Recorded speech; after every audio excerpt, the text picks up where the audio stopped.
should this conversation be politicized?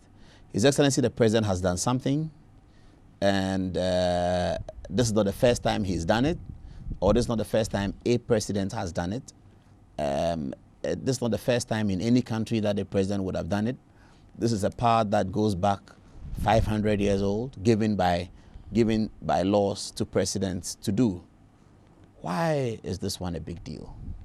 Well, I'd like us to look at it in a very contextualized manner. You know, put it in context. And when you forget your history, you are likely to get lost along the way. The independence of the judiciary, interference with judicial decisions, came to a head around 1964 in Ghana, when the Adom-Otchere trial took place. Interference with judicial decisions. Yes. On that occasion, the president had put some members of his own government and others who were supposed to have tried to kill him at Kulungugu on trial. The court found those persons not guilty. And for that matter, they were set free. The president proceeded to have those people set free with a special act of parliament that allowed that to happen.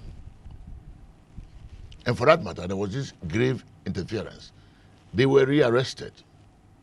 The president had a special court now to try them by way of a jury from the Ideological Institute. And then, of course, they were convicted. There was a lot of difficulty in the Republic, to say it briefly. Yeah. And then, when the 1966 coup occurred, and Ghana had an opportunity to reframe our constitution, we specifically provided for the independence of the judiciary in the 1969 constitution. And that the adjudicatory power of the Republic shall rest solely with the judiciary. This was adopted in the 1979 Constitution, and it was also further repeated in the 1992 Constitution as a fundamental principle. One basic objection in this particular case, you realize, apart from the argument on other legs as to that which can be pardoned or that which cannot be pardoned, is this. This case actually was still capable of being reviewed, looked at again, considered, reconsidered by the Supreme Court, by the courts of this land. The president has acted when the time for review, appeal to the full bench of the Supreme Court had not lapsed. In other words, there was still the possibility of judicial remedy. You have, in this country, from the High Court, you go to the Court of Appeal. If you don't want, if you feel the judgment is not right, then to the Supreme Court. After that, you can go to the review process of the Supreme Court. They sit with maybe sometimes with the entire so the panel. point you're making, Prof, is that historically we have decided that judicial power should rest with the judiciary. Yes. That the judiciary should not share this power with any other entity. Any person, body, or authority. So if somebody, if another institution of state attempts to assert judicial power, that will be illegal. That will be legal. And particularly, that's why I'm talking about the High Court. That's Court of what Appeal, you're Supreme saying. Court, Not, so that it does it becomes not, very does it not clear. fly in the face of Article 72, We'll come to that. which gives the president We'll very come- obvious We'll powers? come to that. And even that is limitations. When you get the principle right, then you can get the application also right. The person is debarred from interfering with the judiciary. Yes. He could have advised whoever wanted interference that, look, I'm not to interfere, because after all, you can even go for review. You have not exhausted the legal remedy by way of due process in the court of competent jurisdiction. It has not been exhausted. The time of even appeal is still there to the Supreme Court. You could do so many things still going to court. But is 72 not also an option available? No, the point is that, you see, if you have various institutions with different functions, why don't you let the judiciary at least fully exhaust the matter? And that is why you will see that there is no precedent of such inordinate haste in the granting of pardon or mercy. Why is this an inordinate haste? Inordinate haste in that whilst there's still the chance of resolving this matter, even judicially. So that's a moral advice that you are giving to the president. It is an advice that he could have waited. In fact, he should have waited, because that interferes with the autonomy, the independence of the judiciary. That is a matter of then wading into an arena reserved particularly for the judiciary by the Constitution. But then granting without admitting that even a person can give a pardon. Pardon is also subject to Article 296. It's well, very if important. you look at 72, there are many, 2 or 3 things that a president can do. A pardon is one of them. Remitting the sentence is another, which appears to be what he has done. Yes. If you look at the press statement that was issued, that was a word that they used. Exactly. Remitting the sentence. It means that they've served some of the sentence, and he has asked that they don't serve the rest. So it's not a pardon, it is probably a remittance of the sentence. Remittance of the sentence. Yeah. Or any other act under that particular article is also subject to Article 296. Every person who has a discretionary power to exercise under the Constitution is also mandated to act in accordance with 296. Let's hear what 296 says. Where in this Constitution or in any other law, discretionary power is vested in any person or authority, that discretionary power shall be deemed to imply a duty to be fair and candid. The exercise of the discretionary power shall not be arbitrary, capricious, or biased, either by resentment, prejudice, or personal dislike, and shall be in accordance with the process of law. It cannot. Okay, so if we break that down, Professor Mike Ocquaye, shall be in accordance with the process of law, the president will tick that box correctly. It cannot be discriminatory. Yes, it but cannot be prejudicial. Okay. Now you can see clearly, and it can be taken to court. Why is it prejudicial? Why is it discriminatory? Well, because actually it's just a matter of now trying to get your boys out. That is the reality of the matter. Because you must have some good reason. It must be for a stated reason. That reason must be clear. That reason must not be arbitrary. That reason must not be prejudicial. It must not adhere only to the benefit of a section. There are so many other people in the prisons right now for contempt. Why is it that the president is not interfering? Why is it that the president is not releasing them?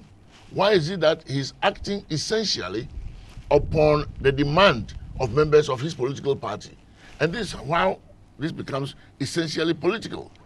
Because it is a demand by his party, because some ministers and other party operatives have taken it upon themselves to demand a certain course of action, then notwithstanding our historical background, whereby we've come a long way to establish the independence of the judiciary. Whilst the case is still going on, you interfere in this way. But when people get released on 72, and Mr. Kufuor had done that before, and you were a minister in Mr. Kufuor's government, a lot of these people had not exhausted the court ladder, as we say. No, some of them had even been convicted by circuit courts. Yes. They had not even gone to high court. And appeal time may have passed. Appeal time will have passed. They are serving their sentence. I mean, you want to be challenged on that every expression of Article 72 that Mr. Kufuor had done in the 8 years of his administration. Oh, definitely. The appeal must have passed. passed. Definitely. I mean, it's not. You're certain about that? It's certainly. And you want to be challenged on that? Oh yes, I will want to, because you see, it is not something that is done with inordinate haste. It's not done with inordinate haste. A person may be sick. A person may be ill. there could be a trauma. In fact, you must justify. Trying to put up the final word in the whole conversation about the Montie-Turn tonight right here with Professor Mike Ocquaye.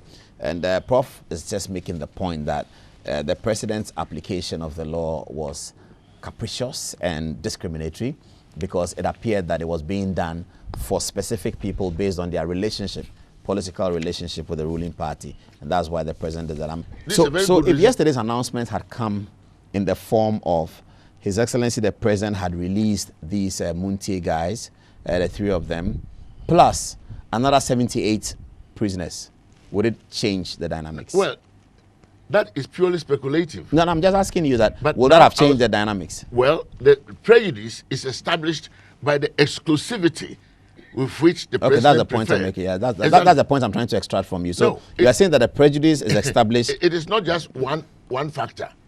In all situations like this, you look at it in terms of a multiplicity of factors. It was done only with regard to 3 people.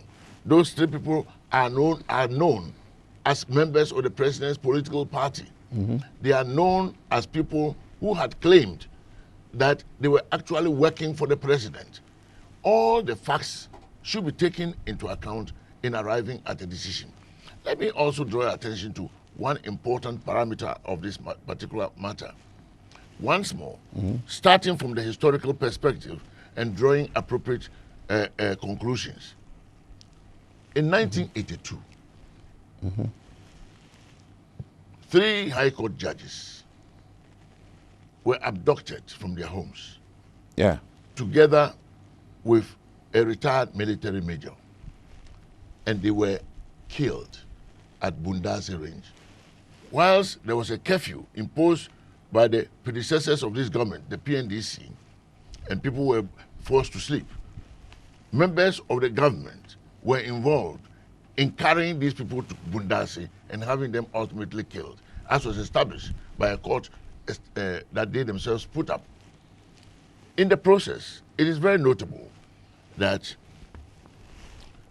the lady judge, Mrs. Grantiado, and I'm speaking from the proceedings of the court and for the pathologist report, her breasts were removed.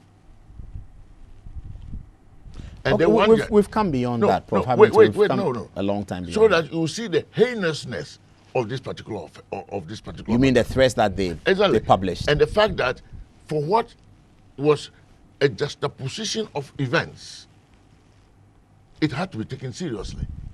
And for that matter, when a judge was amputated below the knee. But they apologized, didn't they? Wait. And when these threats were issued in line with this dark moment in the history of the judiciary, the offense of intimidating, scandalizing, and then compelling the judges to be scared so as to act in a certain way, it's a very serious offense. Yes, but they apologized. They realized they apologized. Apology. They asked for clemency. They could have jailed them for even, let's say, 3 years. As Sambo Kudjeto has suggested. Exactly. As the apology came, it was reduced to 4 months. Now, the president should give us a good reason why his judgment, his viewpoint must be accepted in replacement of those people who have been mandated to give judicial pronouncements.